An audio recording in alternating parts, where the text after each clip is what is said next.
I guarantee you, every Riverkeeper up here, there are multiple people that call them on a regular basis, or conversations that nobody really knows about. And I think those conversations are super important. Riverkeepers by nature get calls from everybody from the citizen to the regulator. I'll give you a good example of the local utilities departments. One of the reasons we have such a great relationship is these guys want to do something about the sewers. You know who won't pay for it? The elected officials.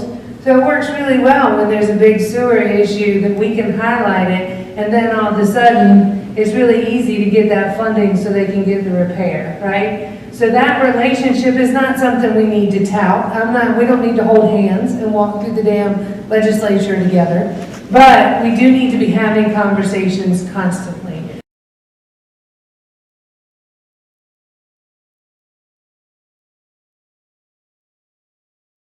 Hello, everybody. I'm Tanya Bonatadibus. I'm the Executive Director and Riverkeeper for Savannah Riverkeeper. Very briefly before I begin, I've been asked a couple of times the last couple of days, why do we care about stormwater? We work on the river. I'm here to tell you every bit of that stormwater goes directly into the river. So that's why we're worried about stormwater. We work all the way from North Carolina to Savannah in both states, so we work with a lot of different utilities and a lot of different cities. Augusta is one of the few that does not have a stormwater fee currently.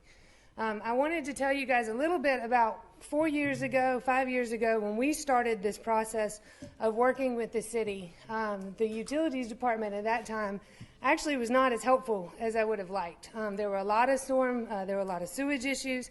There still are stormwater issues, but that all kind of changed overnight. And a lot of that actually changed with Tom Wiedmeyer when he came in. We saw the city kind of shift and go from a aspect of trying to cover up a lot of these issues and to deal with them.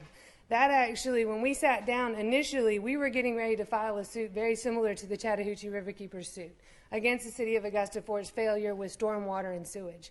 We backed off of that, and we backed off of that because of the cooperation that we've gotten from the engineering department and the utilities department over the last couple of years to try and aggressively fix the problems that we have.